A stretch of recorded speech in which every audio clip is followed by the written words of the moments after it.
Welcome everyone to Legion Gaming.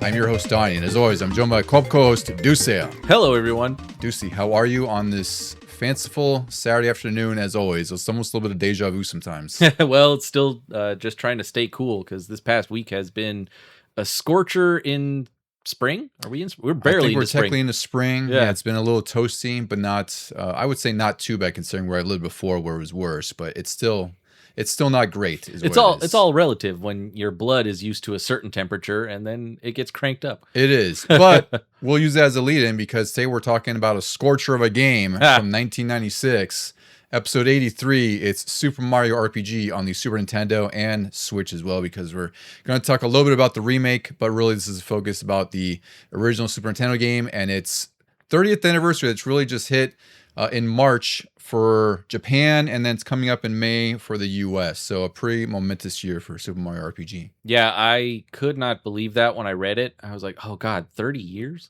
It is pretty crazy because it's always fun to think about 1996, which we'll talk about when we get to the main beef of the episode here. But it's really incredible because this really is like sort of the final year of the last great Super Nintendo and Genesis games as well, because the 16-bit era is really just on its way out. Like the 32-bit systems are out, the N64 is about to come out. This is like the last big Mario game before that. Yeah, we did a great episode on 1995, but we're definitely gonna have to follow that up with 1996. Yeah, there's a lot that happened in 96, so it's a little crazy because I think some things always get lost in the shuffle when you're thinking back. And then I looked back at some of the things that was happening in 96, and it's always crazy when it's just sort of like that. 95 was sort of that transition into 30-bit, 32-bit, and next generation. 96 is obviously the next step of that when you're getting the 64-bit N64, which we did a whole top 10 episode on that, which was really fun. I feel like 96, 97 was when everything hit the ground running and 3D really took off. 3D had really set its foot in gaming at that point. Like it was really just the new thing. And then a lot of these 2D games that we were so used to playing on the Super Nintendo and Genesis are really a thing of the past. Like they're not as prevalent as they once were because 3D is the rage. That's what developers and publishers are pushing for because that's what's selling. I'm so glad the 2Ds made a comeback though in recent years. I think it was inevitable because everyone who grew up with them was like, "Hey, these games are great. Why don't we make more of them?" Right? That's why it's so amazing to have such a variety of games, because it would suck if everything was just 3D or just a first-person shooter or whatever the case is. But then it's funny that when some people who grew up with the early 3D games are like, hey, I'm nostalgic for those. Let's make crappy 3D games. Yeah, I really do love those. There's a lot of those PS1 D-make kind of games that are out, and they're really great. There's one that was interesting called, I think it's called Crow Country or Crow's Country, and it's some sort of survival horror kind of game that looks like like the pre-rendered backgrounds from Resident Evil, nice. And the camera angles and everything. So I always think it's great when those things are suddenly coming back, when tank controls, they don't age well at all, but there's some sort of charm to them, and how much do they add to a certain atmosphere, a certain genre. It's really great. If it really is Crow Country or something like that, they can use the Crow assets from Resident Evil 1. They could. I forgot if you play as a Crow. I have no idea. I totally forgot to look this up. Nice. I just recognized the name. They said it was like a Resident Evil kind of pre-rendered tank game. So I was like, that sounds kind of cool. I think it's on PS Plus as well, so I should really track that down and see what that's about. Yeah. Before we get to Super Mario RPG, Deucy, what have you been playing lately?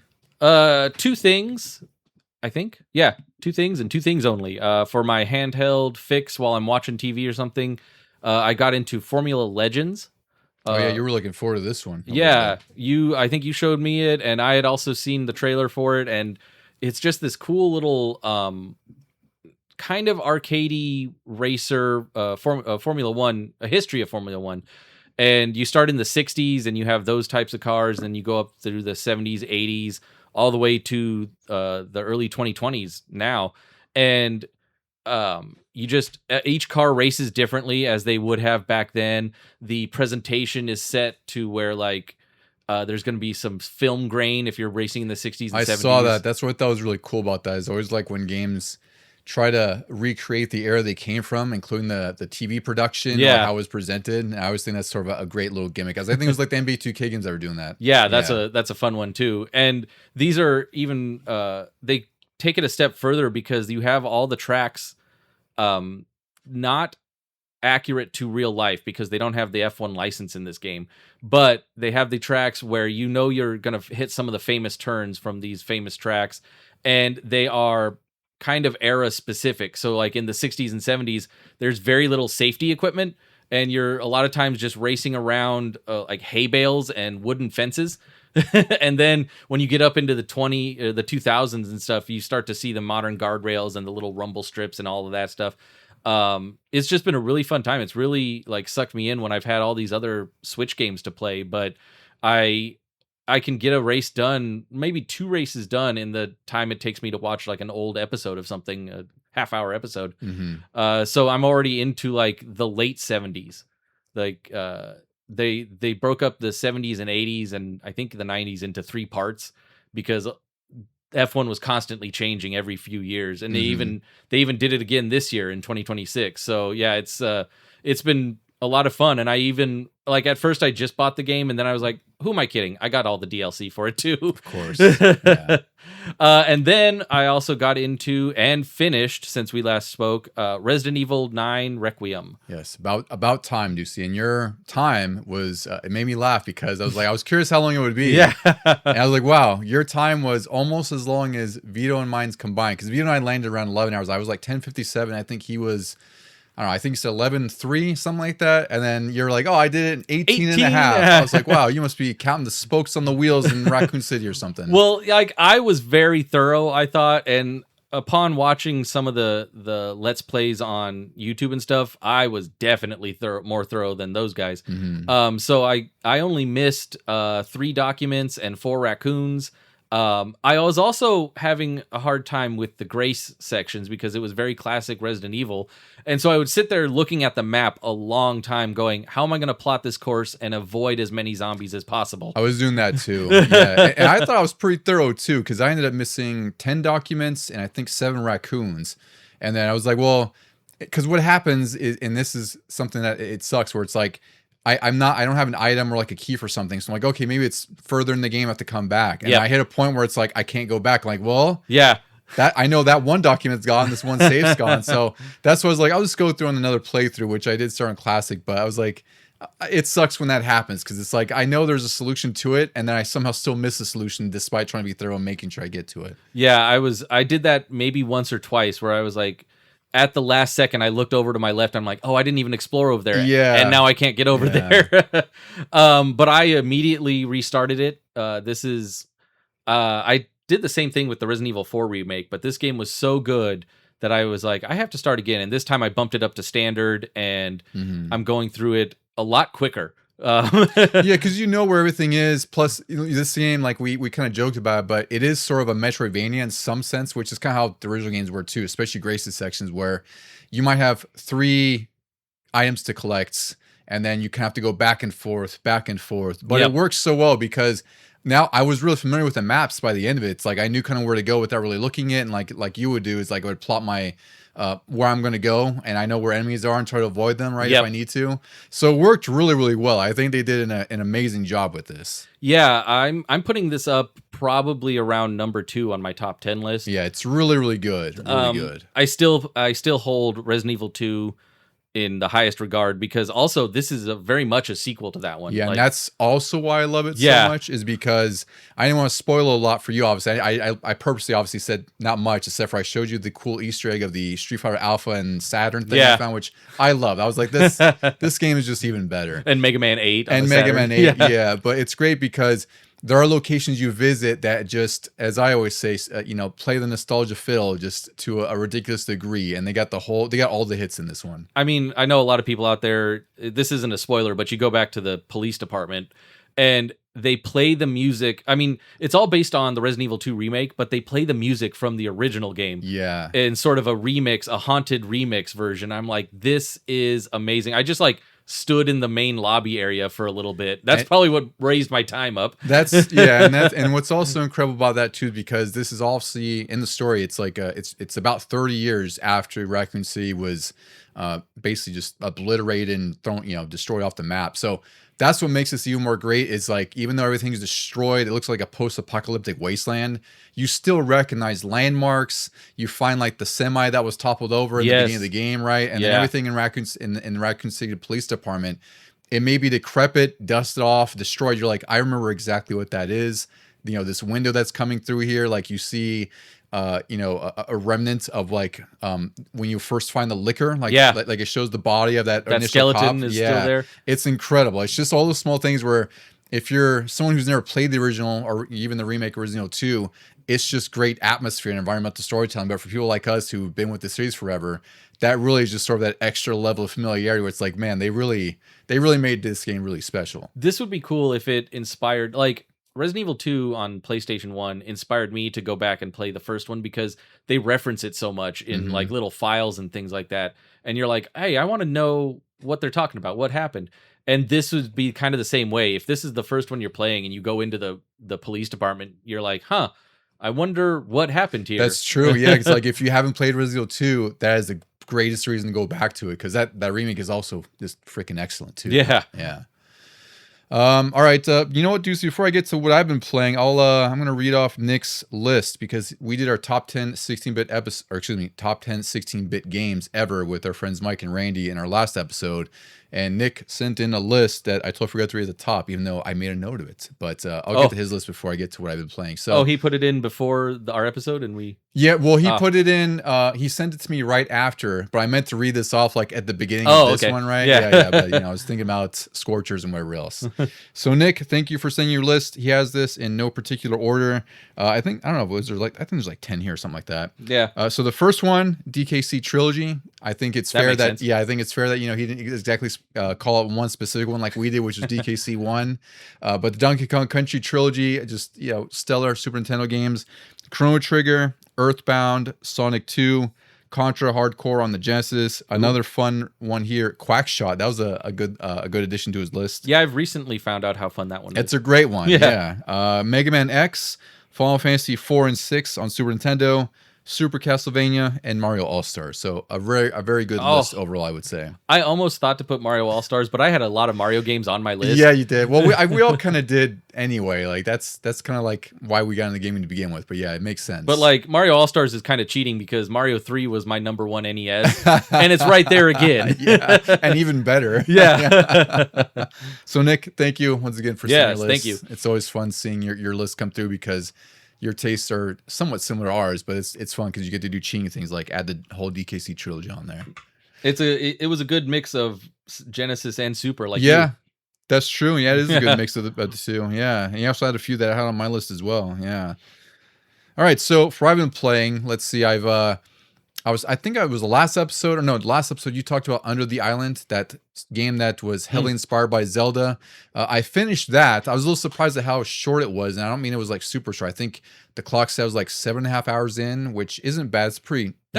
That's pretty a nice, tight adventure. Yeah, for our lives these days. Yeah. So I really enjoyed it. It's I thought there was gonna be something where it's like you collect the 4 gears in the beginning and then you do like a Zelda thing where it's like now more dungeons open. Here's like 7 more. Yeah. But it's fine because I kind of equate this to like a tight Game Boy adventure, like a Zelda-like kind of game. So it's really good. I think I paid like $15 for it, and it's like I think it's a solo developer or just a really small developer. I think it's just, I don't know, a handful of people developing this game, and they did an excellent job with it. I really enjoyed my time with it.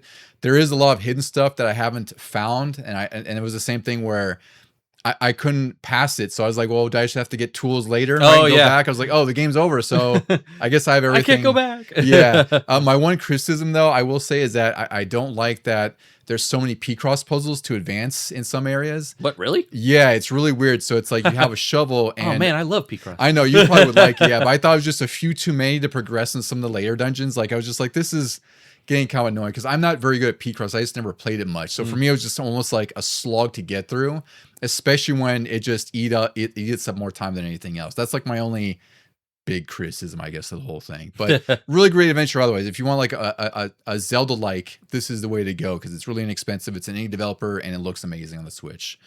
I've also been playing John Carpenter's Toxic Commando.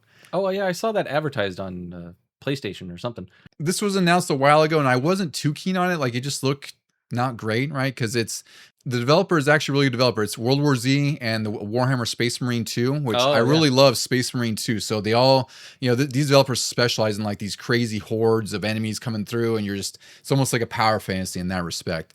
So I didn't like World War Z at all. Like, you and I tried co-op. I was not a fan because it just felt like you needed 4 people. Like the bots were really inept, and like if you're dead, you're dead. The mission's over.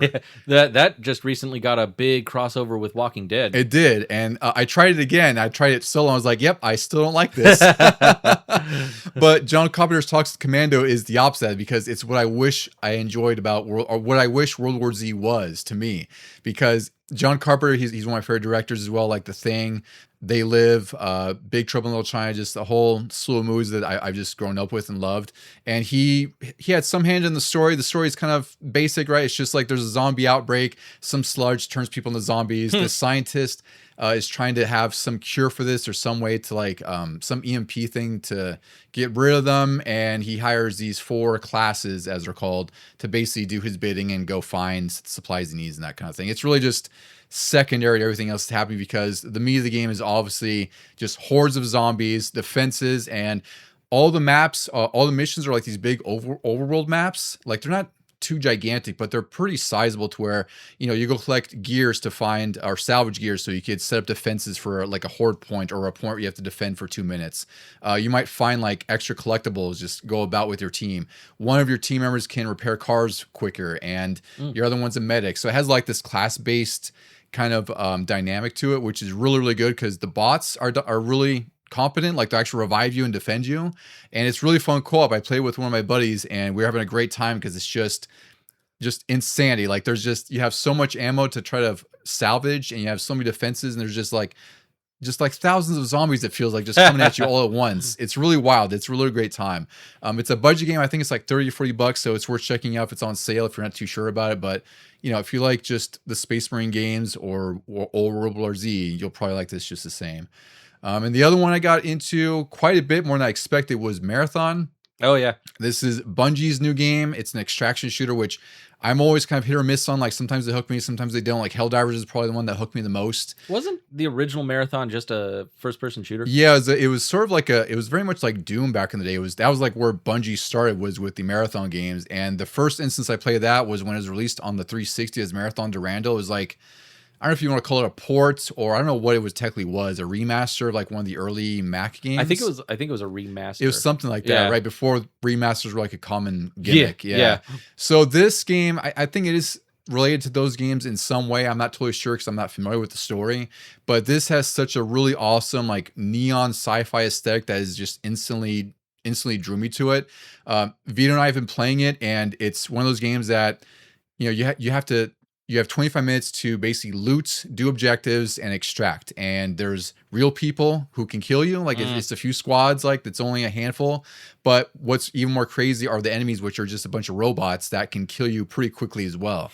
So you have to kind of be timid in where you're going and looting, and also doing these objectives, because you really have to be planning about where enemies are, and like, being cognizant of that. Because there's times where Vito and I have been like, had our runs ended in like 2 minutes because a robot found us and we were swarmed, or worse, we found some other squads who, got the drop on us. Yeah. And we die in like half a second. So it's been a great time, because it's one of those things where we can do a few runs that are really successful, some are not, but it's been really good. The whole story here is that you're off to explore Tau Ceti, which is this planet that had a colony on it, and they've disappeared. So these like 6 or 7 sort of vendors, or factions, I guess we could call them, they're out to sort of sending you as a runner, which is like a shell. Like, you're not even like a real person. You're sort of like a consciousness or an android, taking like one of these classes.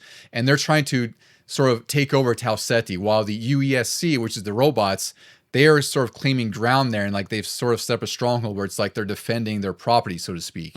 Right? So it kind of makes sense that everything's so dangerous and hostile, because you're not supposed to be there, and you have to like kind of be stealthy in your approach. So it's definitely a multiplayer centric game. I've been doing it solo, which is great, because you're just fighting against other solo humans if you come across them. So it's not like you versus a squad. So it does have some options, right? Yeah. But it's really hard. Like you're meant to lose your gear. You're meant to die a lot.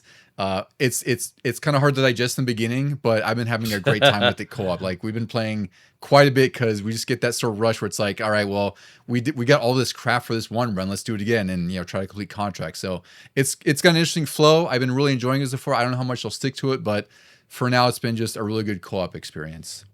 All right, Deucy, now it's time. I think we should get to some Super Mario RPG.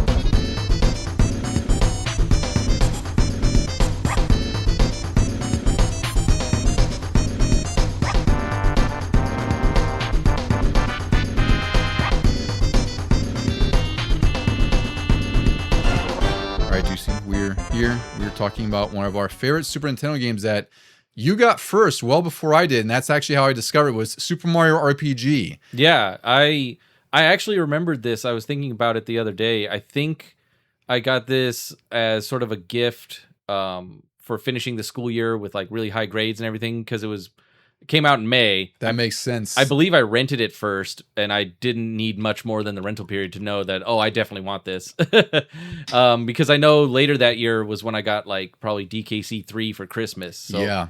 And I know I had a lot of time with this, or it felt like it at least, before N64 came out. Like, because it's an RPG, you need a lot of time with it. And again, like N64 is pretty hard to get around launch anyway, and you and I were not getting it at launch anyway because we were 11 or 12 and didn't have the money to do that. Yep. So we were still on the 16-bit boat. I had a PlayStation, fortunately, but Mario RPG, like I mentioned at the top of the show, it's one of the last great Super Nintendo games that released, because by the end of '97, they really stopped making Super Nintendo games. By then, it was just like the tail end of stuff of like sports games. I think Frogger was technically the last game that released on both the Genesis and Super Nintendo, which kind of interesting. That's just like a random remake of an Atari game. Yeah. Essentially.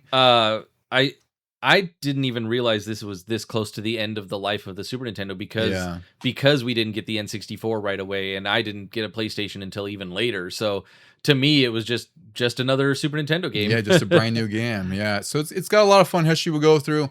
I think what we need to talk about before we get to Mario RPG is we'll start with sort of the relationship of Squaresoft and Nintendo, because at this point, Mario RPG is at sort of like a weird crossroads, because it's the last game that was released on the Super Nintendo by Squaresoft. This is really the end of the relationship with Squaresoft and Nintendo, because Squaresoft saw that PlayStation had seized and they're like, well, that's way more favorable to what we want to do and move the genre forward. We're going to go with that. And that was like a huge deal back then. I just remember it being like all over the magazines, and they even went so far as having like screenshots for Final Fantasy VI on the N64. And that was before the decision was made to go to PS1, right? So it's incredible that this relationship kind of broke apart at that point, and what ended up happening was Squaresoft really supported the PS1 and blew that into the stratosphere as well. So it's interesting that they kind of did that for Nintendo, and they ended up doing that for Sony as well. I never realized how many games Square did for Nintendo and Super Nintendo. Like, we'll probably get into the list in a little bit, but like when they broke off and they made Final Fantasy VII for PlayStation, to me, I was just like, oh, okay, they're over there making a Final Fantasy for that. It didn't dawn on me that like, oh, they're not doing anything for Nintendo anymore. It's the same for me. I just assumed that, a lot of publishers, because Squaresoft isn't second party or anything like that to Nintendo. It made sense that they were making other games and other systems than they had been before this, but I didn't really connect that. At least maybe they mentioned like in magazines, like because it was exclusive now or what have you, but it didn't connect with me. I just assumed this was a new Final Fantasy game, and at some point there'd be more Square games on N64 as well, right? Yeah. It wasn't the case, but Square and Nintendo, they actually had a very long relationship during the NES and SNES era. They ended up releasing around 50 games between 1986 and 1996, which is crazy, because I think Square is often associated with mostly RPGs, which is fair, because that's kind of like where they grew to be Square, right? But they made a ton of different games. Like we had, there was Rad Racer, Final Fantasy 2, 3, 4, 5, and 6. I mentioned 2 and 3 because those were on the Nintendo in Japan. We didn't get them for like a decade after the fact. They didn't do the first one though? They did the first one, yes. Oh, okay. Yes, the first one was released on Famicom, and the first game was actually, I mean, everyone knows the story now, but Square was on the verge of like just not existing. They were on the verge of bankruptcy. Yeah. And Final Fantasy was literally named to be sort of like their Final Fantasy, like their last bastion of success, because it was going to make or break the company. And it's kind of ironic that ended up being the case, because that one game saved Square, and they're still around today making not tons of games, but they're making a ton of stuff now. I had Rad Racer so early on in our NES life that it wasn't until Final Fantasy VII came out, and then I went back and I played some Rad Racer, and right there on the title screen at the bottom in like fine print, it says Square, and I'm like, no way, those guys? Yeah, I was more shocked about that too when I don't know when I found out when I was growing up, but again, I always associate with RPGs. That's all I knew. Stuff like the Final Fantasy Legends series, Breath of Fire, Secret of Evermore. So I knew for that. So anytime I would see them making game that wasn't in that genre, I was like, what? even Chrono Trigger. Like, Chrono Trigger and Final Fantasy were two of the top RPGs on Super Nintendo. They were. Yeah. Both by Square. Yeah, it's like I just wouldn't expect them to make anything but RPGs, but they did. But like we said, Mario RPG was sort of the marking of the last big game with Nintendo, because the last actual Square published game on Nintendo system was a game called Treasure Hunter G in 1996. It was only in Japan, and this is the point where Square's like, all right, we're done. Like, we're moving on to the PlayStation. Everything's going to be on there. And that's when Square really had like their sort of golden age of games, because they had like Final Fantasy 7, 8, 9. They had games like Brave Fencer Musashi, Parasite Eve. They had just a ridiculous amount of just RPGs that were just like top of the list, top sellers all the time. Like that is what Square was known for. That's why they're known as the RPG company at the time. Yeah. And then that relationship wouldn't get mended until about 2001. And I remember this being a big deal when they came back, because that's when they released Final Fantasy Tactics Advance and Final Fantasy Crystal Chronicles on the GameCube, which I know that game wasn't great, but I think people were just happy to have a Final Fantasy game back on a Nintendo system at that point. I mean, I heard there's a lot of fans for it, but I think it's one of those ones that requires the GBA link. And it's also a co-op heavy game, so you really need 4 people to make it work. And I don't know if I imagine it's not scaled, so it probably just sucks if you only have 2 people, or 1. But again, like when it came to back to GameCube and Game Boy Advance, those Final Fantasy games, I was like, yeah, this makes sense. It still did not dawn on me that there was this big rift between Nintendo and Square. I was just like, well, naturally, nobody really wanted to make games for the N64, and a lot of their games probably wouldn't have worked on there. But when Game Boy Advance came out and was basically a portable Super Nintendo, the natural progression would be to bring all of their old classics back to Game Boy. Yeah, and that's what happened. That's what made the Game Boy even more amazing, is the same instance, right? It's like you got ports of Final Fantasy 4, 5, and 6. 5 had only been previously released on the PS1. That was the first time we got in the US on one of the, I think it was Anthology or Chronicles, I forgot which one it was. One of those Anthology, right? Yeah. So that was a big thing for Nintendo. It's like they got Tactics Advance, they got Final Fantasy 4, 5, and 6. They got ports of 1 and 2. I think it was called like Dawn of Souls or something like that. Yeah. Or I forgot, something like that. So it was great to have Square on Nintendo. It just took 5 years of them being away, making like bonkers money on PS1, and Nintendo's like, hey, we need you a little bit, Look, we have discs now. yeah, that's right. We got this. Come on. Let's be friends again. And then I just want to talk about a little bit about 1996 and where the Super Nintendo was and the Genesis, because like I mentioned before, this was really the second year that the 32-bit systems were around. Like, this is when the PS1 and Saturn were sort of coming to their own. Like, the Saturn was still struggling a bit, but it existed nonetheless, and it still had some games that were coming out that were doing really well. PS1 was definitely on fire, and then like I mentioned, the N64 was releasing in September in the US. So Mario RPG was May 96, and then 2 months later you have 2 generations later, right? In that instance, from 16-bit to 64-bit.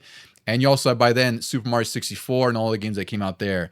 Some of the other SNES games that came out this year were Mega Man X3, Kirby Superstar, Donkey Kong Country 3, and then one of my favorites and one of the more impressive ports, Street Fighter Alpha 2 on the Super Nintendo. I always forget that was a Super Nintendo. Yeah, because it's also a late release. Yeah. And really, if you have a PS1, there's really not any reason to buy this. Like, I still would like to own it. But if you had a Super Nintendo and not a 32-bit system, that's a great way to play Street Fighter Alpha 2. It's really, it's a compromised port, but it's amazing. It even runs. It looks really good too. On the Genesis side, there was Vector Man 2, Sonic 3D Blast, and Virtua Fighter 2. Those are some of the big games. Now, not much competition. Not much. There wasn't a whole lot. Well, there was other stuff, but those are like the big notable ones that were sort of like first party-esque, or the Noble series that were on there. So it still had stuff, but they were definitely focused on the Saturn because this is winding down. And that port of Virtua Fighter 2, same instance where maybe it's impressive to have on their Genesis, but it's not very good. Yeah. And it's definitely a compromised port because you're going from 3D to like 2D sprites that kind of look 3D and aren't, right? It's not the best experience, but again, if you don't have a Saturn, which many of us didn't because it was like $400 plus, you can have Virtua Fighter 2 on the Genesis if you want to. So at this point, like I said, 16-bit games are winding down. This is really the final year of like the big games because 97 is really just going to have a whole lot else. I should have looked at what was coming out, but I imagine it's just there's not a whole lot. 97 was like the year of the N64 and PS1. Yeah, like I said, I remember getting Donkey Kong Country 3 for Christmas of that year, and that would be about a few months before I finally got my N64 because I got that after Mario Kart released. But I think Donkey Kong and Mario RPG are probably the last two that I remember getting. Like I remember renting Kirby Superstar and Mega Man X3 and really liking those games, but I didn't bother asking for them. I wanted those other two big ones and I got them. And then when the N64 came out, that's when, even though I told myself, hey, I really love these Super Nintendo games, that's when I really started focusing more on N64. Yeah, and those games were on the N64 were just as expensive, so it's like it made sense like we shifted what we were asking for to the new system we just got. Yeah. So development of Super Mario 64 started in 1994. I really got going in the mid-1995, and it was finally revealed at the V-Jump Festival in Japan in 1995. So the concept came about when Square and Nintendo were in a meeting, and I guess someone was spurring a conversation of making an RPG with Mario, and that's kind of how the conversation started. And Shigeru Miyamoto was involved. He was the producer on this game. The directors are Yoshihiko Maekawa, and he's still involved with the Mario and Luigi series. So after Mario RPG was sort of his jumping off point, and by that I mean with Mario RPG games, because he had been with Square before in different roles, working on games like he wrote Mystic Quest, Mystic Quest, excuse me. He worked on Parasite Eve and Final Fantasy VI, so he definitely has a pretty good pedigree and good history with them. The co-director was Chihiro Fujioka. He was the one who wrote Mystic Quest, which you and I are big defenders of that game because I feel like Mario RPG, when we talk more about this, is that this is really kind of like the beginner RPG that I think Mystic Quest was trying to be in a sense, right? Yeah, it's just this is the way you get more people interested in a genre, and they did a great job with it. The combo of these two, Mystic Quest and Mario RPG, is what got me into main RPGs. Yeah, right. Which is, I mean, coming from the same guy, that makes a lot of sense. Like, I think Mario RPG, did he go on to... he also did the Mario and Luigi series. So he continued with the series. He worked on like Final Fantasy Legend 3, and he worked even as recently as Mario and Luigi Brothership, which is like the newest one in the series. So it's incredible that these two worked on Mario RPG, and then again for like the last 30 years they've been working in different capacities with each other on more RPG games with Mario and Luigi. It's really great. They all have really clever writing. Like there's a lot of humor in the Mario and Luigi series. Mario RPG is very self-referential. And yeah, it was a kind of a breath of fresh air because sometimes some of the Final Fantasies can get kind of heavy. Well, they really are, and that's what they were known for, is just how lengthy of a game they are. And like you mentioned before, just earlier, how you thought you spent so much time with Mario RPG, and like I thought that same too. Like when I beat it back then on your carts, when I was finally able to finish it, I was like, wow, it felt like it took a while, but actually the game is one of the shorter RPGs you could find. It's only like 20 hours not at most, but you probably average 15 to 20 if you're just doing an average playthrough, leveling up properly, and without doing every single side quest or every hidden chest. With the quality of life improvements for the remake, that made it even shorter. That's true too, yeah.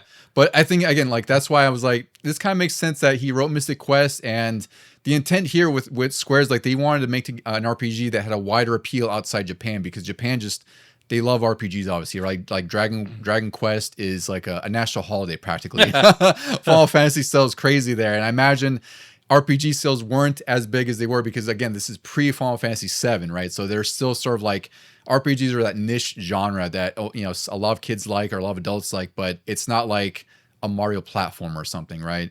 So that it makes perfect sense that they married Mario and the sensibilities of Final Fantasy, and they created a game that was a lot more accessible to younger kids. It also is RPG veterans too. It was a big introduction to a lot of kids, because I know some people back in the day when we were little, they got it thinking, oh, it's a Mario game. And then the first time you stop and you have to sit there and pick your actions and stuff, they're like, what the hell is this? Mhm. Because like you said, RPGs were not taking off in the Americas, like over in Japan. So once they got their heads wrapped around that, it was really sort of a line in the sand. They either wanted to see more RPGs or they were like, no, never again. Exactly. Yeah. It was hard to get into, and it's not like now we have the internet, we can quickly look things up, or someone will explain something to us.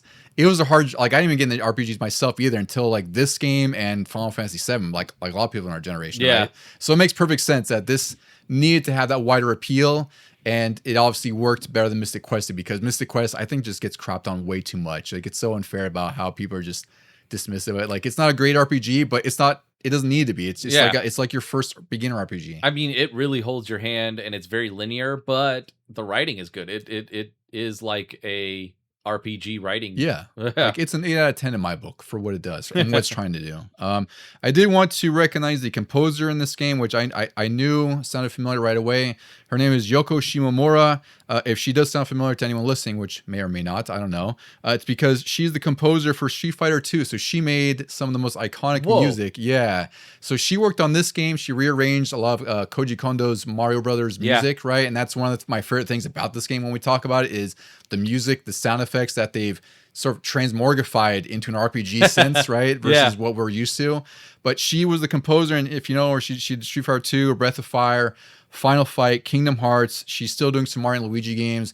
Nice. To me, she's one of the more iconic composers in gaming history, because she's worked on so many games. I think she worked on Parasite Eve. Like, she's done so much, and chances are you probably have heard some music of hers. And Mario RPG is obviously one of her best too, even they're sort of like rearrangements. And of course, Nobuo Uematsu, he's like one of the more known Final Fantasy composers. He did a few songs for this. So this has just had like the cream of the crop of developers for this game. It's really incredible. Plus you had Shigeru Miyamoto as the producer. Yeah, it is the ultimate mashup. It's like, this is like the true Mario All-Stars in that sense, I would say, right? So let's see so this has a pretty different change, or big change, that in the beginning of the development, they actually were considering more weapons. They didn't really specify it, but I'm assuming it was going to be like Final Fantasy conventions, like bows, maybe swords, stuff weird. like that. They didn't explicitly say so, but that's my assumption when I hear weapons. Like, they might have had something like that where you could have different loadouts, so to speak. But they ultimately decided that it was going to clash with Mario and like the franchise, which I think makes sense. Like, nowadays, like, you have Mario and Rabbids where he has like a gun and like these weird like cutesy bow weapons. He's like a little arm cannon or something like that. I was like, wait, what? But I think back then, like, Nintendo was even more strict than they are now, so it makes sense that they're like kind of like reeling it in. So like in this game, like, Mario has his hammer, he has a shell that he can kick.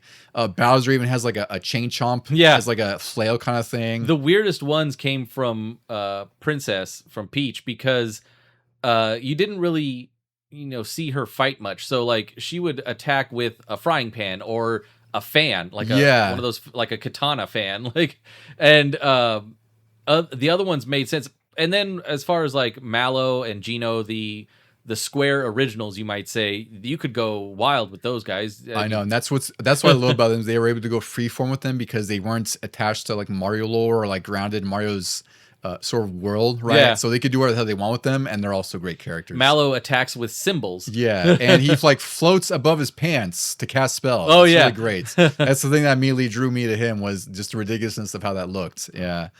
So the game also has this really very different isometric perspective, which, again, Mario was really just 2D before this. This is before Mario 64, even though that was coming out, and that was like in a fully 3D space. But I was thinking about this too, because Sonic 3D Blast also released this year, and I thought it was interesting that both Sonic and Mario had these isometric 3D games that came out, and drastically different results, right? Like, Mario RPG on paper probably shouldn't have worked.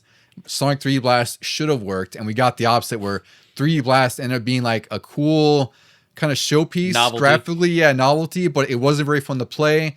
It really didn't feel like Sonic. Like, the sense of speed was just destroyed there. Yeah. And yet Mario has he's melded with an RPG, and it's just such a different experience. And also, what this does is they also want to present this in Mario's world in a different way, like you can see more detail. Which I didn't even really think about that because with it being 2D, like you kind of have to build it in your head what it looks like. But this is probably the first instance we saw like a 3D Mushroom Kingdom. Oh yeah, when you put it that way, like everybody was amazed when Mario 64 took you to the Peach's castle. But Yeah. it was already happening in this one. Yeah, and also I always thought the cool thing about the map is that it did kind of resemble Super Mario World's map, like as far as the shape and everything. Yeah. I don't know if you ever noticed that, but I thought that was really great. So again, it's just they've taken everything you're familiar with and they've tried their best to mold it with an RPG. It's just two different genres that shouldn't have worked.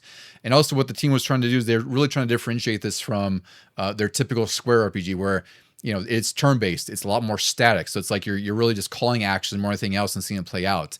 And the battle system here tried to meld the tactile, action platforming movement of Mario.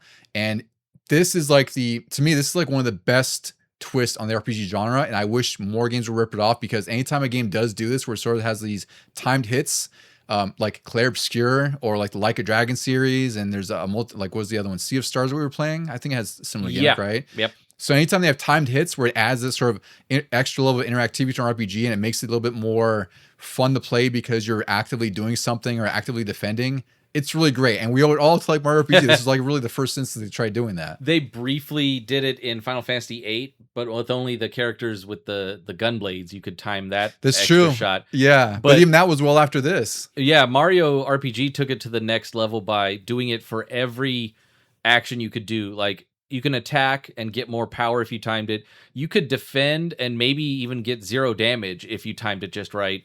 And I didn't learn this until recently, but if you used an item and timed it just right, you could, it wouldn't count against your inventory. You could get that item right back. Oh, I didn't know that because I thought the items didn't have the interactivity. No, you could time it, and then when it pops up and says freebie, then that means you timed it right, and you get to keep that item. Oh, see, I thought that was based on chance because I would still kind of tap it, Yeah. 'cause it's just have a habit. I guess it never clicked with me, or maybe I just forgot, but I don't recall that for some reason. Yeah, that's even more awesome. So it adds, and when you'll be interesting is like Clair Obscure took it to the next level where it's like there's a bit of risk right with that, right? Where if you mistime something, you're gonna get hit. This is more like you won't lose it. And if anything, it'll enhance you, or you just negate all damage, which makes a big difference in some of the boss fights later in the game. Oh yeah, for sure. Yeah, this one, they didn't tell you about the item thing. They only train you on the attacks and the defenses. Yeah. And even with some of the defenses, it's pretty hard to time just right. It is, yeah. And I think that's what really is great, though, because it forces you to learn the timing. Yeah. And the Switch remake does have the exclamation point, which I don't think the original did, right? I don't think it did, right? It was just sort of like based on when you thought it hit. Yeah, you or just maybe had a to flash look. of the screen, I think. Yeah, something like that. So, the exclamation point makes a big difference, but it's still kind of hard to time because if anything, the timing might be tighter on the remake. I'm not totally sure. I should have looked that up, but I'm assuming it might be since it gives you a clue in on when to time it. Yeah, but because you get to see it better, you can do it a lot more different times. Like some enemies have different attacks, and so you might have one time just right, and then the other one you're just like, I give up. I will never get that one. Yeah, yeah. So the story in this game, it's fun because the beginning starts out like the end of a Mario game where Mario is once again going to the castle to rescue Princess Toadstool. She was changed to Peach in the remake, obviously, because she's no longer Toadstool. Yeah, she wasn't Peach just yet until Mario 64. Yeah, so you have this really great tutorial battle, essentially, where you fight Bowser in his castle. You're on these great chandeliers just like crashing towards the floor. And it encourages you to jump on the chomp because that's sort of the first instance where it shows you the special moves, and this is where they melded some of Mario's platforming into the game as well with his abilities, where you can mash Y to mash his fireballs to do more damage, or in this instance of the tutorial battle, you have to jump on the chain chomp that's holding the chandelier up so that it basically makes Bowser fall to his death, so to speak, quote unquote, right? This was a good introduction into you don't always have to focus on the enemy. You can try to see a good point. if you attack something else in the area. Yeah, it's a good point. Saying like, don't focus on the big baddie in front of you. See what else might be near you that might be advantageous to you. And yeah, that's a good point. Like, that's a great way to kind of tutorialize it without being explicit, because this is not the era of tutorials now where everything gets explained to you in like different text boxes and videos. Now this is just like putting you through the fire, and you have to learn the first time. Otherwise, you're gonna have a hard time, which I did have sometimes. So Getting back to the story, Mario's trying to rescue her. Eventually, you do defeat Bowser, sort of, and you rescue Peach because she's like being hung up by like a rope, which is crazy. Like she's being kidnapped right in real time. And then you fall down, and then in the middle of this, a giant sword comes crashing through Star Road, which is above the Bowser's castle. It shatters these 6 star pieces around the world, and this giant sword pierces Star Road and crashes into Bowser's castle. And his name is Exor, I believe it is, right? And that's kind of where the game begins, because at that point you're now Mario's like blown back. He's thrown to like somewhere near Toad. I forgot where it is. Basically back to his house. Back to his house. Yeah. He's dropped down to reality there. And then from there, you start the game and collect these 7 pieces to eventually defeat Smithy, he has like a laboratory factory making his army that's invading Mushroom Kingdom. And the twist in this game is that, again, like Final Fantasy, you have a party you can get, and then you meet throughout your adventure. Like we talked about Geno and Mallow. You eventually recruit Bowser, which is one of the more insane things, like insane twists, where it's like, Bowser's like Sonic's mortal enemy, right? Think, like it's so crazy. Excuse me, Mario. I think this is the first time you got to play as Bowser in any game. I think it. I mean, other than Mario Kart, but yeah. Well, as far as like a traditional Mario thing, because Mario Kart's different, because like it's a racing silly thing. It's like a novelty. But this is a weird instance where it's Mario's adventure, but you got your worst enemy at your side, and he's really badass to play as too. Like his abilities are really, really great. It's also written really well. Bowser he's trying to gather his own forces, the Koopa Troopas, the Goombas, and everything, and trying to get his own castle back because he's been ousted by Smithy. And then as you progress through the game, he's losing more and more of his followers. Yeah. Until he's just like, okay, Mario, I'll make you part of my gang. Yeah, his reputation has just been destroyed because they look at him as a lesser Bowser because he was overthrown from his own castle. Which again goes to the writing. Like this game has really silly expressions. I think is really charming. Where Mario doesn't talk. He's like Lincoln here. He doesn't even say his trademark stuff from Super Mario 64. But he has all these expressions like when he's trying to tell a story to a character and he's shaking his head, or you have all these different sound effects. They did such an amazing job of making everyone so charming, and also by the graphics also aiding that as well. Like it's with the isometric view and like these pseudo 3D sprites. Like this is an amazing looking game on the Super Nintendo on top of all that. Yeah, this is another one like Donkey Kong Country where you're like, wow, I didn't know the Super Nintendo could do that. Yeah, this is also, I had read this. It's one of the few games to use the SA1 chip, which I didn't realize this was like an enhanced game, so to speak. But it's some chip that was only used in a handful of games. It's like a couple of PGA games and a few other ones. It's I saw you list that. One of them was like Bassmasters. Yeah. I was like, why does that need that? I'm not sure, because the chip affords you a higher clock speed. It has more RAM. I think it has some extra data storage that isn't possible on the other chips. And also has I think it's able to handle more complex math as well. So maybe with the Bass game, like, I don't know, maybe the way you cast your reel. Or the randomness of the fish. Yeah, something like that. So it's kind of fun that there's only a handful of games that use it, and Mario RPG is one of them, and obviously they used it to a great degree. I could see them needing some advanced math on the attacks and defense and so the numbers. Some of the stats. Yeah. Absolutely. Yeah. So we'll get into reviews, then we'll get into the bits and pieces of the game that we really like. So as for reviews, I have Nintendo Power. This was issue 84, May 1996. This was a really fun issue because they had a really cool guide. And they also had the Mario RPG trading cards, which I'm sure you probably remember because I had them. I was going to say, you had them? Did you ever take them out of the... Oh, yeah. Did you? Yeah, that's what I figured. I can't remember... Yeah, I might still have them over at my parents' house. They're probably buried somewhere, I would assume. Yeah. So for their review, graphics got a 4. These are out of 5, I should say. Graphics got a 4. Play control got a 4. Challenge got a 4. Theme and fun, 4.1. I felt like that was a little low, especially graphics. This is, to me, one of the best looking Super Nintendo games, especially by 96. So I don't know, I feel like they could have cranked it up a little bit to like a 4.5 or something, because by comparison, they re-reviewed Mario All-Stars, which, excellent game, because this is when it was released on the Players Hits line. So they would do that where they would revisit and re-review a game that was about to get cheaper.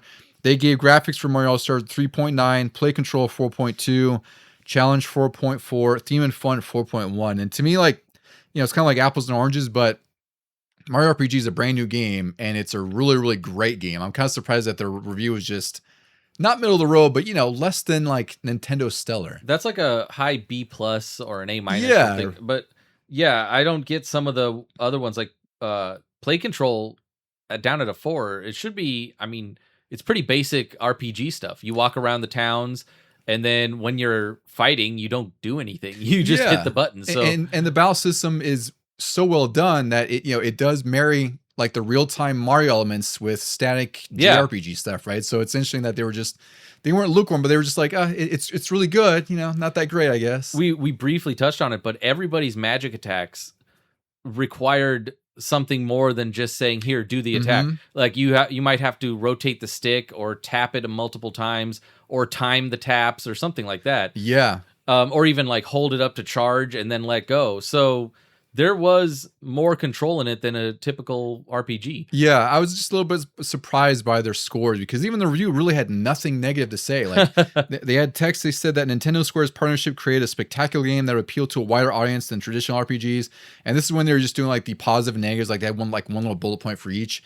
Positive, beautiful graphics and sound, a great variety of gameplay, battery-backed up memory. Negative, and this is a silly negative. This doesn't even make sense. They said, the inclusion of the term RPG in the title may be misleading. It's not just an RPG. It's an action-packed adventure. It's like, what? That just sounds like a marketing thing. Like, it does.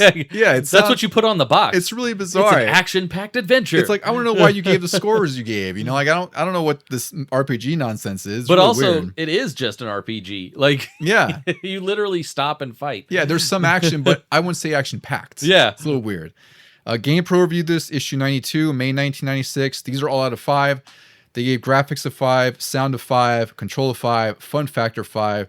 They said the game may have a childlike interface, but it's tough with tons of strategy and side quests. They said the music and sound redefine what's possible on 16-bit systems, and they really love the graphics and art style, and said it would please diehard RPG fans and novice players. Like, that is a fantastic review from GamePro because they covered the fact that, maybe this has like a childlike theme, but it's a really great RPG nonetheless. Childlike whimsy. Yeah. But there are some hard things in there, like we'll probably talk about it, the Kulix fight, and then also just the Yoshi race. I never got that as a kid. Exactly. Like, it has enough challenge, I think, where if you keep at it, you can learn it, but it's not a cakewalk by far. Like, there's some bosses, like even like the Axiom Rangers, those are pretty difficult if you don't know what you're doing. Oh, right? yeah. That's one of the hard boss fights because you find like 4 or 5 Rangers plus a giant mech head too.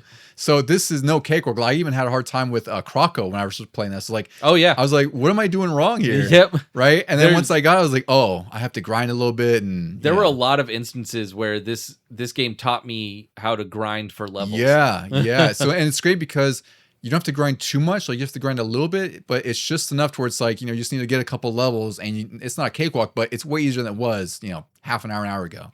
This also taught me, I think, based on those Axiom Rangers, like, this taught me that you should have different characters doing different things, like a magic person, an attack person, and a healer. Yeah, fulfilling. Yeah, just adhering to the classes of each character. Yeah, absolutely. Yeah. The last review I'll cover here for the Super Nintendo version is EGM, issue 82, May 1996. These are out of 10. They gave it a 9.5, a 9, 8.5, and 8. The highest scoring reviewer called it a masterpiece that flawlessly combines elements of Final Fantasy and Mario. One reviewer said that Mario RPG will be the perfect lead-in to the Nintendo 64. The reviewer with an 8.5 really had no criticisms at all, and the reviewer who gave it an 8 thought that the game was too childish for how demanding some of the battles are, but said you can enjoy it if you can overlook that. And I was like, that's a fair sort of criticism for it, where it's like, it may look like a cutesy kids game, but it'll actually kind of hand you your ass in some instances. Yeah, and it might deter you from finishing it for a while. Yeah, and it seemed like his score was lessened a little bit because it seemed like he thought that there was just too much Mario out, which I thought was kind of interesting because there was Mario spin-offs, but I can't say like any of them were notable in any way, right? So it's kind of weird that he pointed out, but nonetheless, like, I think his criticism is more about the childlike interface and how cutesy it felt. This is like completely different than any Mario before. Like, you had Mario World, Mario All-Stars, which was all the prequels to Mario World, and then Yoshi's Island was definitely different. It was all Yoshi. It was, like, and it's also, again, like, this is right before Mario 64 was releasing, so maybe it's one of those things where the reviewers like, maybe, well, I'm looking forward to that. Like, what's this 16-bit Mario? Yeah. I'll touch on the remake scores real quick here because we'll talk a little bit about that because it's just going to naturally come up. So the remake, I just got the Metacritic and OpenCritic scores. The Metacritic score is 84 of 100, OpenCritic 84 of 100. I think that's like a totally fair and respectable score. I'd say that's pretty spot on, frankly. It's just a few changes in the remake. They changed Toadstool to Peach. They updated the character and enemy names because I'm sure that changed over the last 3 decades essentially. They added options for a new and old soundtrack, which I thought was really great. That's always nice inclusion. They also add the ability to swap party members in mid-battle, which that's a very new RPG thing over the last like couple decades. That wasn't a thing in the 16-bit era at all. That was wild when I first was able to do that. Yeah, I was like, whoa, oh my God. I can survive longer. Yeah. Huge difference. You can also damage more enemies in proximity if you do a perfect timed hit, which is great because that's an extra incentive to go for timed hits. In addition to that, you also have these triple team attacks, which remind me of Chrono Trigger to a T, where it's like you build up your sort of team meter by doing timed hits or getting like a chain, and you can unleash some sort of special ability. Like I think there's a handful of them, depending on what they do. Like some are like Peach has a perk that like refills everyone health and protect them or something like that, and there's like attack ones. So again, the remake, while mostly safe, it's a really good and meaningful remake. I think it's one of my higher tier remakes by far, just because I love the Super Nintendo game so much. Yeah, at first you might think it's just a remaster, like a fresh coat of paint on an old game, because it does follow the story to the letter. Yeah. And it only has some updated text and updated names and stuff like that. But then all of a sudden you get into the battle system and it is all that updated stuff, and you're like, oh, okay, this can be qualified as a remake. Yeah. I never understood, though, on the Super Nintendo version, why you see a ton of Mario enemies, like classic enemies from Mario 1, 3, maybe even 2, like Birdo's in there, but they didn't have the names. Like, could Square not use the licensed I don't know, names because or that's something? an interesting point, because I didn't even think about that either. I don't know why they wouldn't be able to use them before, or maybe it's like a translation thing, but I don't know. I should look that up. Because you had Mario, Bowser, and Princess Toadstool, and then maybe the Paratroopas or something, or the Koopa Troopas and the Goombas, but a lot of the other enemies, like the Bonefish, were, I don't know, something completely different. And you could see DK chained up on these barrels, right. and he definitely wasn't Donkey Kong or anything like that, or any type of Kong. It's almost like that we don't want to get sued names, even though they're working directly with the people who would sue them. Yeah, it's really weird. Yeah. All right, dude. So I guess we could talk about the bits and pieces of the game, because I did. So I beat the remake. I beat the original, like not recently. Like I beat the remake when it came out. I beat the original on your cart after like at least 3 tries, because I always get stuck at Croco, and like once I beat Croco, I feel like that's a good sort of tutorial battle to sort of test your difficulty, because that's the first one that really teaches you, like, if you're not leveled up, go back a little bit and go grind. Yeah, I mean, the first boss is officially, I want to say, a Hammer Brother, and even they can sneak up on you and might kill you if you're not paying attention, because it's only Mario at that point. Yeah, and then you go up against Croco, who starts using these his version of magic, which is just throwing bombs at you. Yeah, and they take a lot of life off. And at that point, you don't really have a healing magic and very few healing items, so you're trying to tank through it, but you're like, no, maybe I gotta go fight some more Goombas real quick, or some Koopa Troopas or something. Yeah, and again, like the timed hits and the battle system here makes it so much easier to grind, because the battles don't feel like a slog in that respect. Because I would do that in the old RPGs, and even some modern RPGs still do it now, where it's like, there's no parrying mechanic or anything like that, or timed hit thing, where it's like you're really just auto attacking and you're just like trying to hold A or whatever, just smash through, and it's a little bit less interactive and a little bit less exciting, because you're just going through the motions to make sure your stats are beefed up a little bit here. And even now, I feel like a lot of games, if not outright saying it, they do some type of level scaling. That's true too, to make it a little smoother on you. Yeah, it's not so static like this is, where it's like if you're not level X and you're getting thrashed by a boss who's 2 or 3 levels ahead, you're gonna have a rough time. Yeah. But yeah, so once you beat Croco, that's sort of like like I said, sort of the testing grounds, the proving grounds, because once you get past Croco, I really didn't have too many issues. Granted, I did have a guide. Did you have the guide for this, or was it just your Nintendo Power? I just used the Nintendo Power for the most of it. That's probably what it was, because I think I borrowed that as well. And that was the last time I ended up having a major issue, because after that, it's like you've gone past the hard part. Now you understand like the game mechanics. You also get more access to items. You have more party members, which is a big thing in the original. Is like you really need to have your party leveled up and specialized in whatever stats you think they need to help. Like Mallow is primarily a magic user, so you want to boost him up. And that's also a big twist in here is that when you level up, you get a choice of leveling up certain stats, one of 3 that you get to choose each time. Yeah, a little bonus for each one. So if you know that Bowser isn't good at magic, you can just keep leveling up his attack or his health. I also enjoyed the fact that like the 2 members that aren't in your party are still leveling up, although maybe at a lower rate, but it's not like, oh, I put Gino off to the side and now I want to use him in the end game, but he's so far back. No, he stuck with you, and then when you do level up, you're like, oh wow, you have a lot to like bonus and boost. Yeah, because I've mentioned before how I've tried to beat Final Fantasy VI and I got stuck at the end because a lot of my characters I weren't using all the time were not leveled up, and at that point in the game you have like multiple parties, so it's like, well, I have some characters who are leveled up and these others are not, so that sucks, right? Yeah. So I think that's one quality of life change that improved and helped this game a lot, is that you're not spending so much time having to grind through everything, because it's not like this is also a weird instance where you could see the encounters coming, right? Because they want that interactivity of Mario jumping on enemies or hitting them with a hammer. Like you see them roaming around the playfield. It's not like like Final Fantasy where you have a random counter and you're getting in random counters over and over, just grind it out.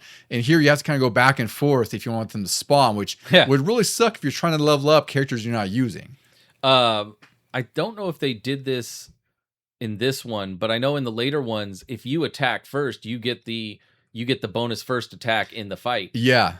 So that was another neat thing about this one. I always like my RPGs where you can see the enemies. I hate the random battles because they don't always feel random. They feel like they're piling on in certain areas. Oh yeah, some games feel like it's just like you'll take 2 steps. Yeah, about like I was playing Pokemon Leaf Green. I was like, holy crap! Like this grass is not that long. I just need to get through here. I only moved 1 square. Yeah, so that's a big meaningful change, and it's great when RPGs. That I'd say it's like a pretty common thing now, where if you're not actively using certain characters, you're still getting some XP, some residual XP to at least keep them somewhat leveled up to you, because that was a major thing back then. It's like it really sucked when you had to go back and grind endlessly. Aside from strategies for enemies and bosses, I noticed that you don't quite need a guide for this one. I mean, it does help. There's a lot of nice secrets and secret items and weapons and stuff, but like Mystic Quest, it's kind of linear, where the overworld map isn't really overworld free roam. Like, there's a little dotted line, kind of like the Mario World maps. And then you enter the town. The town has some type of dungeon attached to it that requires a big fight. It's either a boss that has a star or a sub boss. Once you beat that, it opens up more dotted paths. So, like, you don't need the guide telling you where to go. You just might need the guide to say, hey, don't miss this cool thing that seems very obscure, but you're going to want it later. Yeah, that's why I think it's such a great starter RPG, because it keeps you on rails, but it's not like just hand holding the whole time. It's really just saying you're going back and forth. You might have to backtrack in some instances, but you have a lot of options to go grind if you need to, or level up, or go back and collect items or do side quests, which there's a handful in here. Like I said, this is a pretty tight RPG, and like I'd say the perfect length, frankly. Like I would love for it to be longer, but that's why the Mario and Luigi games exist, right? Yeah. Like Brothership is surprisingly long. Yeah, right. So it's like you have those now, but I think Mario RPG for the time, for where it was in 96 and on the Super Nintendo, I think it's like a perfect RPG to get started on, because again, it's only like 20 hours or so. It's pretty digestible by RPG standards, when everything back then was like 60, 80, wherever the case was, right? And again, that's kind of what separates the hardcore RPG fans from people just getting into it. It's like how much of a learning curve is there? Like how many systems do I have to manage? And on top of that, like how long of a game, how much time am I investing in this? And if you're playing like an action platformer, or like you're more used to shooters, something like that, like it's really hard to go to a turn-based RPG that's just kind of like open, not telling you where to go. That's why I had such a hard time getting into them back then. It's like I was just like confused. I was like, I'm not used to these kind of games at all. Yeah. No, like I said, this is what taught me about it. I was like, this, I don't know, it made it more approachable than even Final Fantasy Mystic Quest. I think it's because of the characters, the things that it taught me, and also like the leveling up. Your health and your XP were manageable numbers in your head. Like you're only getting this amount of XP. In some Final Fantasies recently, it's like, here's 1,000 XP. For what? Yeah. I beat a little boss. Yeah, like, while you refill 5,000 HP with my Mega Potion or something like that. Yeah. That's, I didn't even think about that, but that did strike me back then, was how these are like just small numbers. Like you do damage and it's, 3. It might be 25 or 80 or something like that. Or if you do like a crazy critical attack, it might be 350 or something later in the game. But it's never like, like in Final Fantasy X, they finally broke like 9,999, right? And then in Paper Mario, kind of the direct RPG follow up to this, they make it even more to where like you hit something for 2, and you're excited about that. You're like, oh, thank God it wasn't 1. Yeah. I held the hammer up long enough to get the eke that extra hit point out. Yeah. But again, I think that's also what helps. It makes it easier for kids to get into too, is the fact that these numbers aren't insane. Like you're not having to manage so many stats. Everything's very plainly stated. Like there's not. I should have made note of how many stats are, but it's just general stuff like HP, attack power, defense, magic defense. It's the basics. It's attack and defense, and then magic attack, magic defense. Yeah. And that's all you need. Oh, I think they take into account speed too. Oh, that's right, because that determines your turn, because it is turn order based. Yeah. So that makes sense too. But again, like I think this is a perfect example of how they should combine these two different games that make no sense, because I can't imagine how insane this must have sounded to some people back then. It's like Final Fantasy type game with Mario Brothers. What do you mean? Yeah. But I will say it does kind of suck that Luigi's nowhere to be found in this game. Oh yeah, he's missing in action. This was the start of my my fandom of Luigi, because he was just getting the short end of the stick so much. He wasn't in this, and then he wasn't in Mario 64. So what the hell, guys? Yeah, it wasn't until probably Mario Kart, I would guess, right? Yeah. Mario Kart 64 is when he sort of appeared for the first time in a while. Well, and Super Mario Kart, and then Mario Kart 64, and in between it was just like, no Luigi, sorry. That's right. How no Luigi's on. He had Mario's Missing. No one wanted to play that though. And Mario's Time Machine. I did. I actually rented those and beat those. Me? You beat them? Yeah. Oh wow. I rented them and I was like, okay, these are. I wish they were better. But you obviously got more mileage out of them than I did. Well, I was young enough. I was still learning things from it. I was like, oh, this is very educational. The way they were meant to be. Yeah. You're like, this is why I love Luigi. Yeah. Why can't they make more of them in there? Yeah. That's pretty funny. I didn't realize this was part of the besmirching of Luigi era. Yep. Yeah. Let's see. So some of the other characters you meet, we talked a little bit about Mallow and Gino. They have their own sort of stories and side stories, which again fit perfectly well with Squaresoft's ideology back then of RPGs. So Mallow is like, he's sort of like a tadpole or something, or he thinks he's a tadpole. He thinks he's part of the cloud people. Yeah, he's up there in Nimbus land, and he got tossed aside, like abandoned. Not on purpose. Something happened, and he's like Beverly Hills Ninja, where he just kind of like fell to sea, and then happened upon a bunch of frog people. And then a wise old kung fu frog, like adopted him. Yeah, but then also raised him as a frog, so he always thought he was one. Yeah, even though he Beverly wasn't green. Ninja. That's what that is. Yeah, in the Super Nintendo they call him Frog Fuchsius, which I thought was fun. Yep. In the remake they changed it to Frog. What was his name? Like Frog Father, Frog Wiser. I forgot what it was.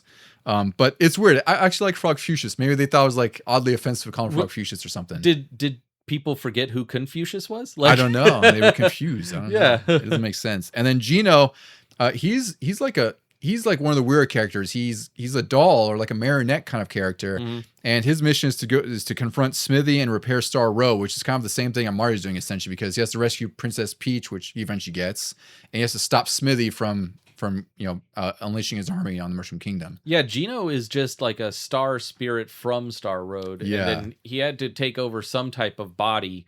And this little kid was playing with Mario toys, like mini versions of Mario and Bowser, but also this marionette Gino, who is like one of the most popular characters that has never made another appearance anywhere. It's crazy how many people, like how big of a fandom he has, considering he was in one game 30 years ago, never been mentioned again, never been shown as far as I know. Like I don't even think he had like a Smash Brothers trophy or anything. Like he just exists in this one game.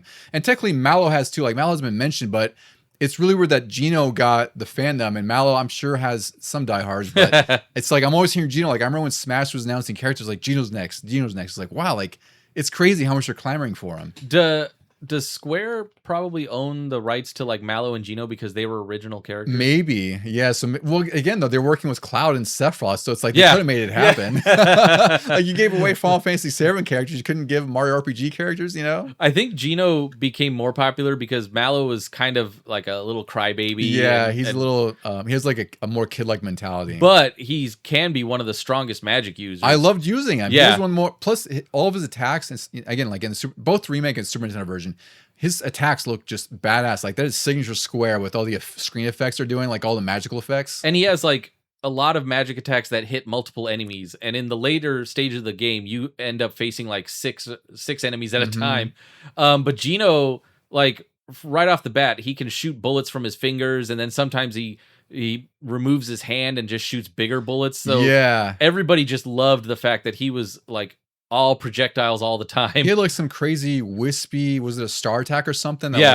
Like, it would like swoon around the enemies and converge or something like that. Like he had a lot of badass abilities. He also had this like giant beam that looked like Ryu's special fireball. That's right. Yeah. He was one awesome character. So it's like, you know, I think that's one thing that is really strong about this game. Of course, like we're talking about Gino now and like how big of a fan he has, but it's like these one-off characters are really great characters. Like they somehow fit with Mario, even though they're kind of opposite. Like I'd say Mallow fits because, you know, it's like there's Clouds and Mario and they kind of look like Mallow with a smile and everything, right?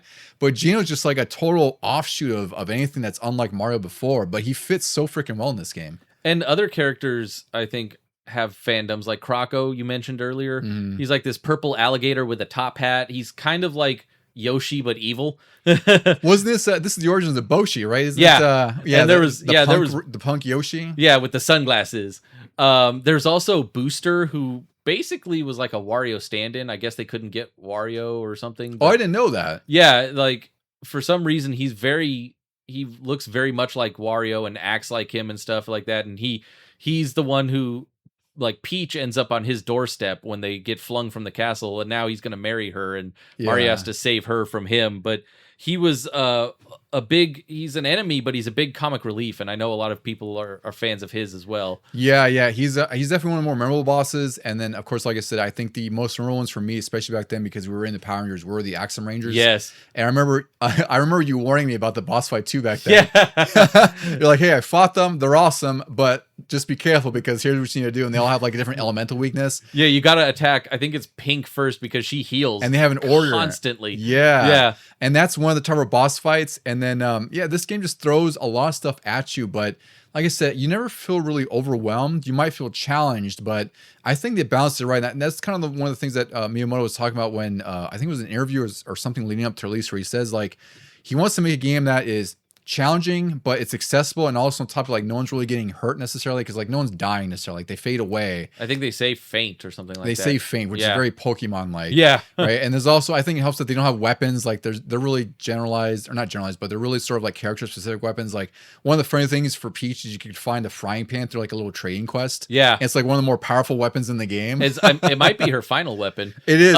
Another one is Bowser just takes Mario and flings him at enemies. Yeah. That reminded me of the cannonball with like Colossus and Wolverine a little bit, where it's that one's like one of the cool things. And that's the thing is, Bowser has like a personality you wouldn't expect, because he's always like this evil dragon kind of character in the earlier Mario games, and here he's like crying in some instances. Like he's almost being whiny. They kind of take cues from the Mario cartoon scene, like where Bowser's like, you know, he's kind of like a buffoon. Like he's an evil guy, but he's also just like kind of dumb at the same time. He's like a dumb criminal. He's just a big dumb bully. Yeah, big dumb bully is a great way to put it. And now he's on your side and doing big dumb bully stuff. Yeah, like throwing Mario or like breaking down doors. Yeah, and I think one of his cool weapons too that I thought was awesome was, I think it's like a drill call, right? That's one of those things where it's like it spins and does like a 2-hit combo.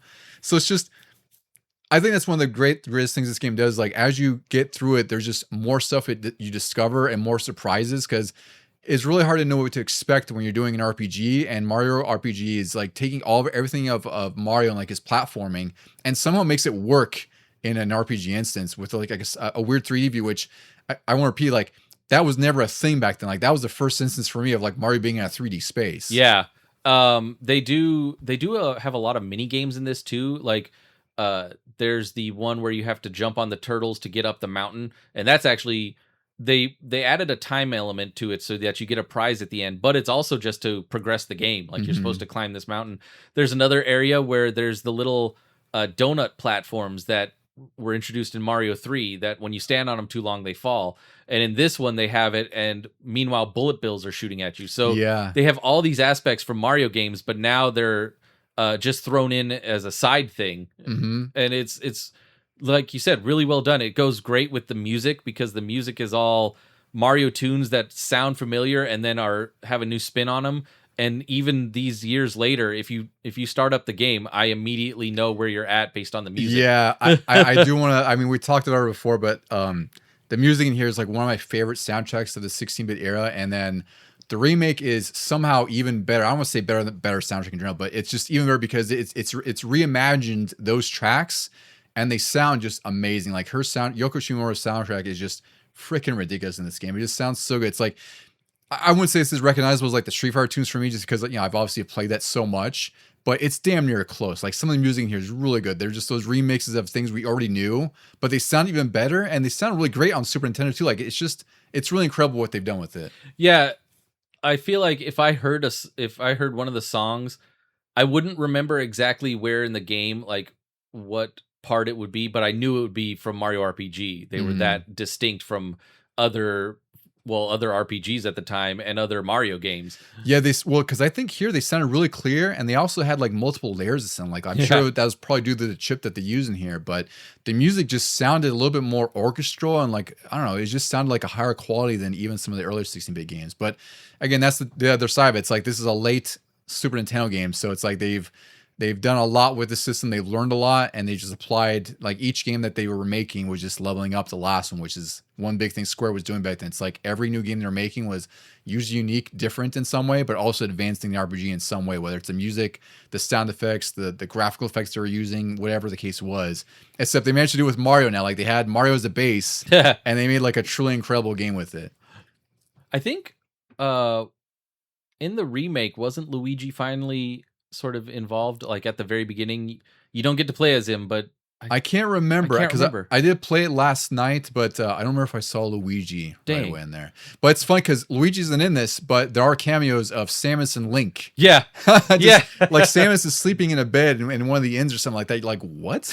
No, yeah, she's in, and then Link is in one of the inns, and Samus is in the princess's room or something. Oh, is that what it was? She's in the castle for some reason. Yeah. But Luigi was nowhere to be found. Yeah, no Luigi at all. They fit those in there. Yeah. Yeah. Okay, so let's see. Should we talk about Culex a little bit? Yeah. So I don't have much experience with Culex. Because we'll talk about this and we'll get into the remake before we wrap up and all good stuff. So Culex is an optional secret boss in Mario RPG. I knew nothing about this until you found him back in the day. And Culex is like the Final Fantasy Square boss. This is sort of the one thing that Square got in that's like exclusive to them, so to speak, because everything's like Mario themed. Yeah, this is like the SquareSoft, like this is signature SquareSoft is what it is. He's an optional boss. He's one of the most difficult bosses in the game, and one of the more difficult bosses you'll face in any RPG, especially in the original. Yeah, he was definitely the one I died to the most. And like you said, he's only optional, but he gives you a cool little item to wear for one of the characters. And I did end up beating him before I beat the game, because in the remake he's like a post-game thing. Yes. But in the original game, you could do it at any time. You just had to be very well leveled, and that took a lot of grinding for that one. It did, because you need to get the shiny stone, which is found in Moleville, which I think it's a little bit later in the game. It's like probably at the halfway point, somewhere around there.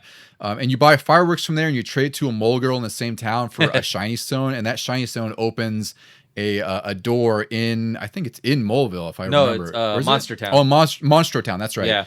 And then when you do fight him, he has 12,396 HP, because a lot of that's combined because it's Culex himself, but he also have these elemental crystals around him. I remember watching some of this fight, or I think it was one of the attempts of the fight at your house once, because it's a long fight. Like Smithy, by comparison, has around 4,000 HP, so he's got 3 times the HP. So you can imagine just on that, like how much of a different boss fight this is. Like this is a Final Fantasy boss fight through and through. Yeah, he's got a banger of a song because it's like a Final Fantasy boss song, and then he has the stereotypical 4 crystals of the elements that are in a lot of the early Final Fantasy games. So like The blue one is definitely going to hit you with water and snow attacks and ice attacks. The red one is definitely going to hit you with fire. The yellow will cause earthquakes and stuff like that. And those all have different strengths and weaknesses. So if you're trying to use one character's magic to attack everybody, some of them it'll do like 2 points, and some of them it'll do thousands. Yeah. And so you just have to keep focusing on each one, and you definitely have to have a healer with a lot of what they call flower points. It's magic points.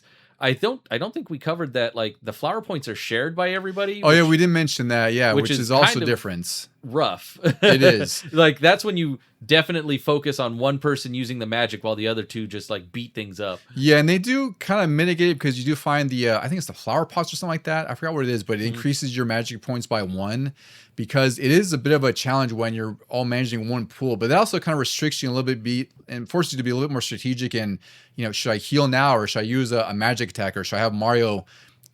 Dare I try to do the multi-jump thing? Because that's also one thing we didn't mention too, is the Mario has a multi-jump, which you can bop over and over and over, and speedrunners use it. And it's really crazy because the more consecutive hits you get, the tighter the timing is. I think, I forgot, what was it, like I forgot what the record is. It's something insane, but I think there's some bonus for doing it 100 times, I think. There's a challenge in the game that I think gets you an item, and I can't remember. It's like, I don't know if it's 100. It seems like it's 100 because I saw there's a record after you beat it. Yeah, I had 7. My record was 17 in a row out of 100. So I know at around the 12 mark is when the timing changes. Yeah. So it might throw you off, and that's where a lot of people lose it. My record might have been like 14 or 15. Yeah, that sounds about right. Because it's great because it's satisfying when you do it, and you're zoned in. Yeah. When you're doing the consecutive hits. I don't know how much that would help with Culex. But, I'm sure that's something in your tool set. If you're really good at it, it probably does help a lot.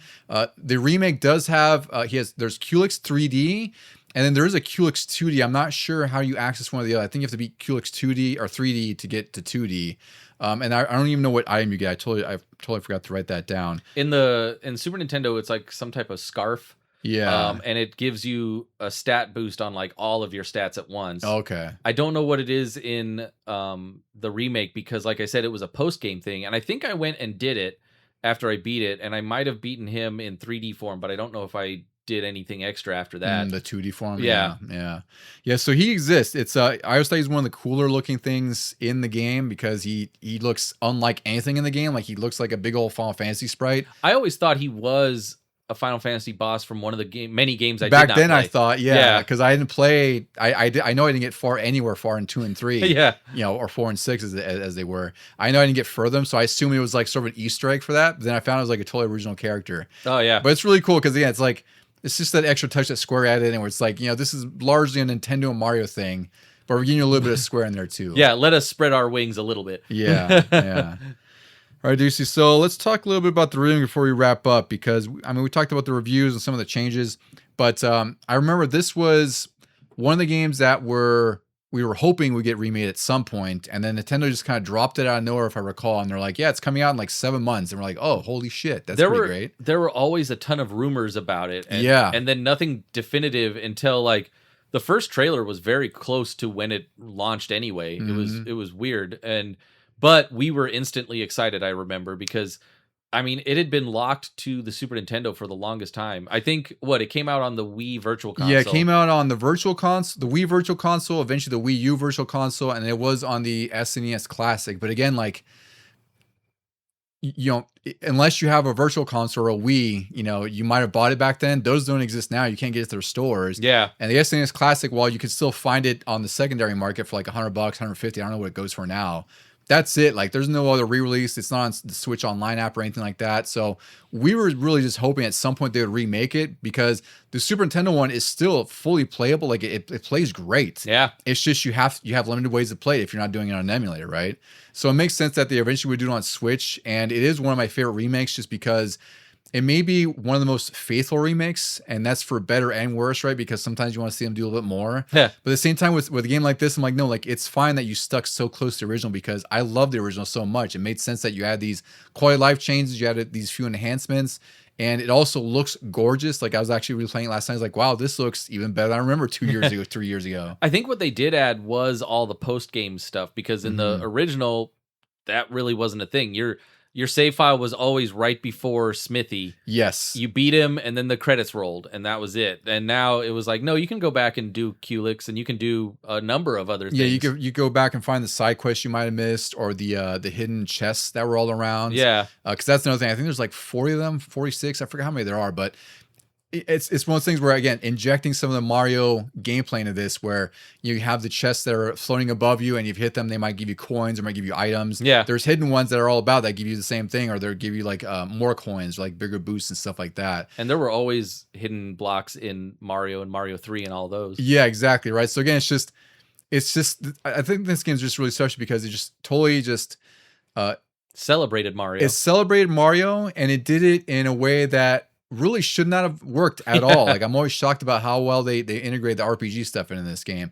But the remake, I think, I don't know, for me, it took me like 15 hours. I don't know how long it took. I think it was around the same time. Maybe, I know it was a lot quicker than the Super Nintendo version. Yeah.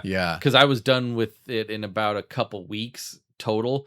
I don't remember my game time, but I was just like surprised at myself. I'm like, God, I remember this took me months back in the day. It really did, and that's why I was almost surprised at how short this can feel. But again, like, it's great because there's so many RPGs now that if you want like a big old 40 to 100 hour RPG, like Persona 5 or something, go for it. But if you want like just a really, really tight, somewhat linear, but still kind of open with the side quests or anything like that, like 15, 20 hours, this is like such an excellent game.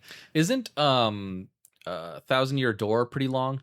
It is. I don't know how. I think it's like 40 or 50, maybe a little longer. So like we didn't mention it maybe briefly, but like the follow-ups to this, because Square split and Nintendo still kind of wanted to do this RPG thing with Mario, so they made Paper Mario the series, and then Paper Mario on GameCube, the Thousand Year Door. After that, the Paper Mario series kind of broke away from traditional RPG stuff, and that's why you got the Mario and Luigi series. But for those, they all extended the time and they stayed true to the Mario universe, but they gave you the RPG that you were missing. And that's also why we wanted the remake of Mario RPG for so much, because we were like, okay, yeah, Paper Mario is awesome. Mm-hmm. Mario and Luigi is awesome, but the original on Super Nintendo was the most awesome. Yeah, it's really obviously the one that started it all, and that's why we still have Mario and Luigi. That series started in like 2001, 2002, 24, 25 years later. Yeah. So it's really incredible that this one small-time late SNES RPG spawned off a whole subgenre from Mario. And, Mario does a lot now. Like, there's a whole kinds of different games like Mario and Rabbids. There's, they had like Mario the 35th anniversary stuff. Like, there's all these different Mario twists. But Mario RPG was like the first one that Nintendo's like, let's try something different and see if it works with one of our best partners. And fortunately, there was no one better than Square at that point. Like, I think if they'd gone to anyone else, I'm not going to say like, Enix would have done a poor job, but I just think that the relationship that Square and Nintendo had, and, in some way, like, Square is thanking Nintendo for all the help they've had, because without Nintendo and the Famicom and Final Fantasy, like, Square would have been gone by the 90s. Who else was doing RPGs back then? Konami, maybe? There was Capcom. Yeah, NX had some. I think Capcom was doing a few. I forgot who else there was, but there was a handful, right? But it's just like, really, it was just Enix and Square. Those are the big names in town. It was just Dragon Quest and Final Fantasy, and they had all those smaller RPGs that exist, like Romance of the Three Kingdoms and all those other things that were existing that were niche, even more niche than JRPGs were at the time. Could you imagine if they made a Mario like Dungeons and Dragons, where you're first person? Oh, like the first person dungeon crawling? Yeah, slowly going square by square through the dungeons. That feels like it would have been on PC because they couldn't do scrolling at the time, like in the early 90s. That would be, I don't know if that would have worked too well. I feel like it would have been like a Hotel Mario experience where it's like, you just see his white gloved hand come out and one fireball shoots out. Yeah. Oh, man. All right, Deucy. Well, I think we covered everything about Mario RPG. Is there any final things you want to surmise for how we feel about this game, or how it influenced you in any way, or how you feel about it? Well, like I mentioned at the start, the biggest influence was that I wanted to play RPGs after this, and but like you said, I didn't get back into 2 and 3 on Super Nintendo, or 4 and 6. I jumped right into Final Fantasy VII. Yeah. And I got fairly far in that. That was the summer of my knee injury. So I had a lot of time to play Final Fantasy VII, and it came right on the heels of Mario RPG. So I was getting into it really good. And then Final Fantasy VIII came out, and I got into that. I fell off a little. I hadn't played 9 or 10 Mm-hmm. for the longest time. But then, Paper Mario and others, and Mario and Luigi came out. So I was continuing on with all of those, and it was all, I would say, thanks to Super Mario RPG. Yeah, I'm in full agreement there because I may have, again, Final Fantasy VII was the first big RPG I finished, but Mario RPG was the first RPG that I actually finished all the way through. Like once I got past that Croco fight, that it took me like 3 or 4 tries, and I was like, what am I doing wrong? And then I would watch you do, and I was like, okay, well now I kind of get that I have to grind and whatever, what have you. But once I got past that hard point, it was something I was totally hooked to the entire time because, again, like I was always playing platformers or fighting games, so I needed something that was a little bit more focused. a little bit more focused. And it's really, its influence to me is still today because I put Like a Dragon Infinite Wealth as one of my top games last year. For good reason, because it very much has a similar battle system to Mario RPG. Like everything's so interactive. There's timed hits.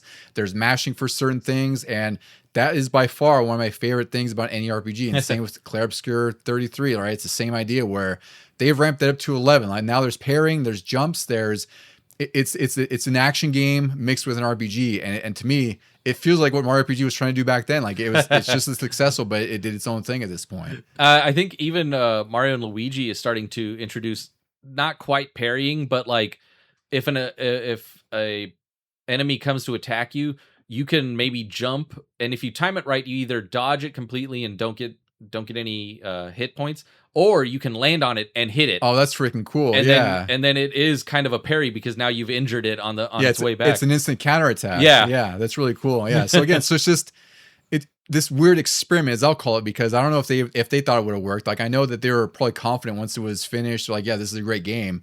But it's always hard when you have that much confidence and then it may not sell well, right? But it's like it sold well, and I'd say it's one of the more influential RPGs just based on how it was more action forward than most RPGs were at the time. It was a little more interactive. Like there's a lot of games that a lot of people don't talk about, like Shadow Hearts on PS2. That did the same thing with the timed hits, where you had like this ring, right? Lost Odyssey, you remember that with the ring system, right? So a lot of games took influence from RPG, and it's just this weird experimentation that ended up influencing a lot more things than I think people give credit for. Haven't they done that with some of the remakes of RPGs? Like, well, I know Final Fantasy VII is completely different. It's not a turn-based anymore. But yeah, that's more real. That's like even more real time than Mario RPG. Yeah. But I feel like maybe with some of the Dragon Quest or something, they've changed it up a little to just inject a little life into it. There's probably some. Yeah, I like the Dragon Quest games I play, like 11 and 7. Granted, those are like 7's a remake, so it doesn't really count. But 11, I don't remember if it had any kind of like timed elements on there. I'm not sure. But again, like it's a common thing that like that a lot of games don't. Like we mentioned Sea of Stars earlier. Like that's a newer RPG by an indie developer that is influenced by my RPG with the timed hits and timed attacks and magic attacks and everything else, right? So yeah, you can always trust indie developers to take the best of things. Exactly. That influence them. It's like I want to make a game that is just as awesome as one that I loved back then. Yeah.